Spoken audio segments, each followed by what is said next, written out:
We will discuss about the next part, that is the northern plains. That is interplay of three major rivers, the Indus, the Ganga and the Brahmaputra.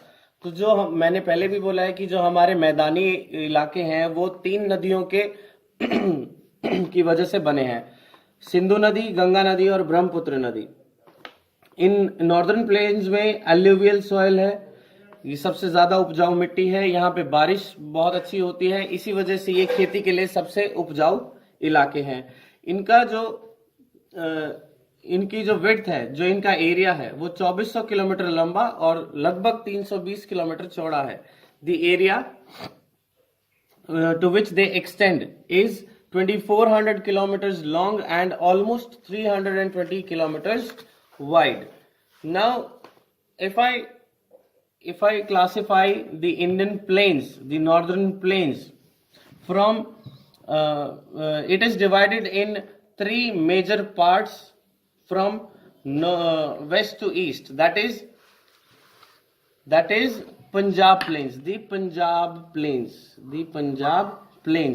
ये हिस्सा जो है this is known as the Punjab plains. ये हिस्सा जो है ये ज्यादातर पाकिस्तान में लाई करता है. हमारे 1947 की आजादी के बाद पहले ये हिस्सा हमारे भारत में ही हुआ करता था. और and this area is created because of Indus river and it lies mostly in Pakistan. The next one is the Ganga plains. I'll mark it with the red pen from here. This area is the Ganga plains.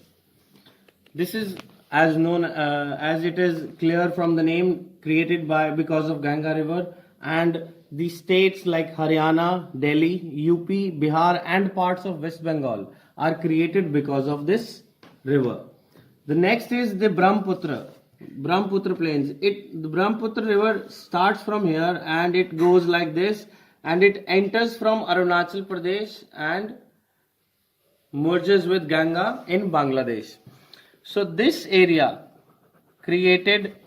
is created by the Ganga river. ये जो area हम देख पा रहे हैं ये ब्रह्मपुत्र नदी की वजह से ये प्लेन्स बने हैं. अब ये वेस्ट टू ईस्ट डायरेक्शन में ये क्लासिफिकेशन था हमारे नॉर्दर्न प्लेन्स का. अगर हम नॉर्थ टू साउथ अगर क्लासिफिकेशन करें तो it is also divided in 4 further parts. The first one is Bhabar. Bhabar जो हिस्सा है, आप ये हिस्सा जो आप देख पा रहे हैं, जो अभी मैं रेड कलर से मार्क कर रहा हूं, दिस एरिया इज भाबर. ये 6 से 12 किलोमीटर लंबा है और जो हिमालयन बेल्ट है, जो हिमालयन माउंटेन्स है, उनके जस्ट नीचे लाई करता है. एंड यहाँ पे गोल गोल पेबल्स हमें मिलेंगे, जो कि नदियां जो हैं, जो जितनी भी नदियां यहाँ पे बहती हैं वो हिमालय से बहते हुए अपने साथ लेकर आती हैं. Next belt is Terai, TERAI. Next part is Terai. This is the muddy region. ये थोड़ा कीचड़ टाइप एरिया होता है और यहाँ पे घने जंगल पाए जाते हैं और ये बिल्कुल भाबर बेल्ट के जस्ट नीचे लाई करता है. The next one is bhangar.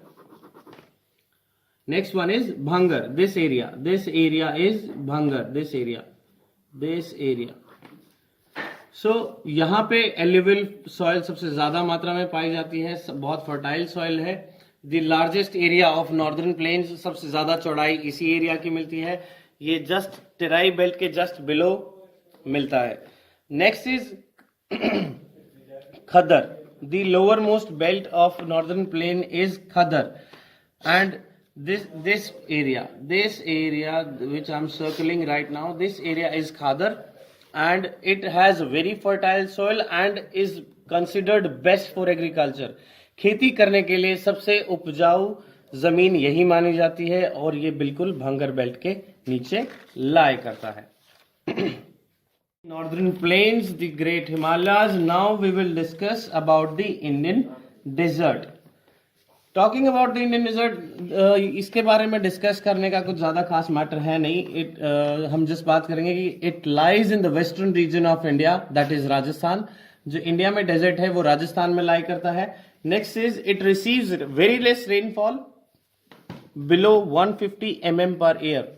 इतनी कम रेनफॉल होती है यहाँ पे, बहुत ही कम बारिश होती है कि यहाँ पे फसलें और खेती नहीं उगाई जा सकती।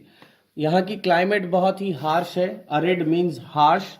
दिन में बहुत ज्यादा गर्म हो जाता टेम्परेचर और रात में बहुत ज्यादा ठंडा। So days are very hot and nights are very cool. So the next is the peninsular plateau. So before discussing peninsular plateau, हमें डिस्कस करना चाहिए कि पेनिनसुला एक्चुअली होता क्या है। Peninsula is a land mass, एक लैंड का वो हिस्सा which is surrounded by water from three sides. So if we talk about India, on the west side it is Arabian Sea, on the east side it is Bay of Bengal, and in the south it is the Indian Ocean. So that is why this area is known as peninsula. And now what is plateau? अब plateau क्या होगा? For example this sheet is lying on a table. तो ये sheet जो है वो बाकी इस सराउंडिंग एरिया से थोड़ा ऊपर है, थोड़ा ऊपर उठ के है। तो प्लेट्यू भी वही होता है। Plateau is the same thing. A plateau is a land mass which is uplifted from the surrounding areas, जो बाकी सराउंडिंग एरिया से थोड़ा ऊपर उठा हुआ है। That is a plateau. India has two plateaus. Mainly India में दो प्लेट्यूज पाए जाते हैं। First is the central highlands, the central highlands, and the second one is the Deccan plateau. So this is the central highland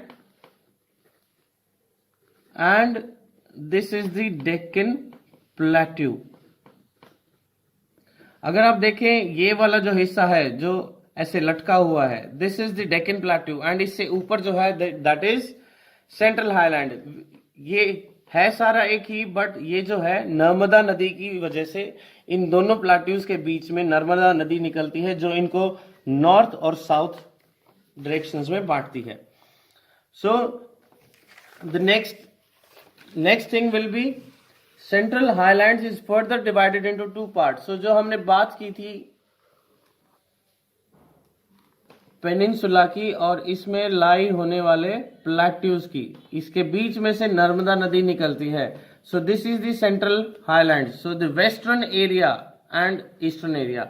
so the western part is known as Malwa plateau. तो जो पश्चिमी हिस्सा है सेंट्रल हाईलैंड्स का, उसे मालवा के पठार कहते हैं। प्लेट्यू को हिंदी में पठार कहा जाता है। Next thing is eastern part. जो पूर्वी हिस्सा है उसे छोटा नागपुर पठार कहते हैं या छोटा नागपुर प्लेट्यू कहा जाता है। तो अब जो डेक्कन प्लेट्यू है, हम इसको कैटेगराइज कैसे करेंगे? ये तो बात हो गई सेंट्रल हाईलैंड की। Next one is the Deccan plateau. Deccan plateau के भी दो हिस्से हैं, one is western Ghat and the second one is eastern Ghat. अब जो ये पेनिनसुला है, this is the western Ghat and this area is eastern Ghat. This is the Arabian sea, bay of Bengal and the Indian Ocean. So the area towards the west is the Western Ghat and the area towards the east is the Eastern Ghats. Average height of Western Ghat is 900 to 1600 meters and average height जो Eastern Ghats की है वो 600 meters तक रहती है। Next one is continuous and parallel to Western Coast.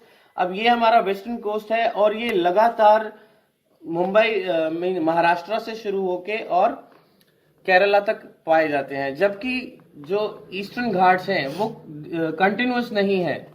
जो eastern Ghats हैं वो कंटिन्यूअस नहीं है और वो वेस्ट बंगाल से शुरू होके पाए तो तमिलनाडु तक जाते हैं, but not in a continuous manner. So ये थे हमारे northern plains, plateaus, peninsular plateaus. अब हम बात करेंगे कोस्टल प्लेन्स की। अब यहाँ पे अगर हम बात करें कोस्टल प्लेन्स की, कोस्ट क्या होता है? समंदर का किनारा।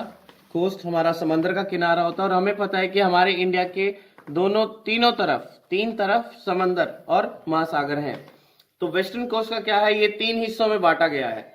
तो जो हिस्सा मुंबई से लेके गोवा तक, ये जो इतना हिस्सा है, ये हिस्सा मुंबई से लेके गोवा तक का जो हिस्सा है, इसे कोंकण कोस्ट कहते हैं।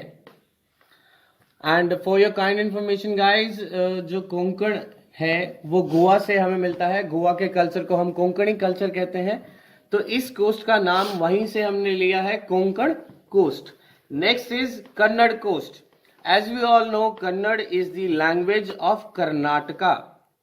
हम सबको पता है कि कन्नड़ जो है वो कर्नाटका की ऑफिशियल लैंग्वेज है। तो इस कोस्ट को, जो कर्नाटका का कोस्टल एरिया है, उसे हम कन्नड़ कोस्ट कहते हैं। अब उसके नीचे जो हिस्सा आता है, जो केरला की जो बाउंड्री है, कोस्ट लाइन है, इसे हम कहते हैं मालाबार कोस्ट। इसे हम कहते हैं, we call it Malabar coast. और इसका नाम केरला की एक बहुत ही famous popular hill station Malabar hills की वजह से पड़ा है, Malabar coast. Similarly eastern coast भी जो है वो दो हिस्सों में बटा हुआ है, northern Circars and the area below Andhra Pradesh is the Coromandel coast. So northern part is Circars, जो वेस्ट बंगाल से लेके आंध्र प्रदेश तक का एरिया है, दैट इज नॉर्दर्न सिरसार। और जो उसके बाद का नीचे वाला एरिया है, that is Coromandel coast. Northern Circars and Coromandel coast. Now let's discuss about our next topic, that is the islands. अब हम आइलैंड्स की बात करेंगे। तो अगर हम बात करें इंडिया के दोनों तरफ, वेस्ट साइड भी और ईस्ट साइड भी, दोनों तरफ आइलैंड ग्रुप्स हैं। ईस्ट साइड में बे ऑफ बंगाल में अंडमान निकोबार आइलैंड्स हैं और वेस्ट साइड में लक्षद्वीप आइलैंड्स हैं।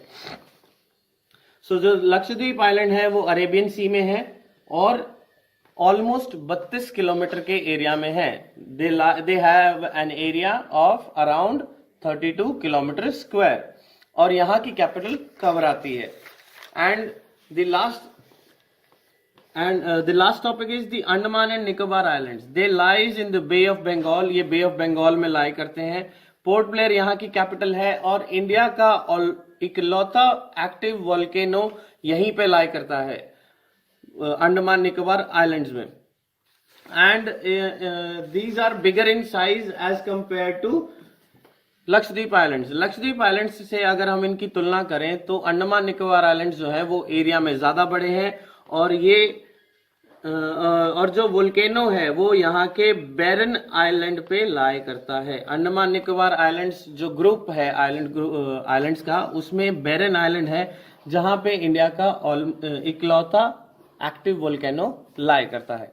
So this was the chapter physical features of India. समझ में आया होगा। So we'll meet in with the next topic, drainage, for the next time.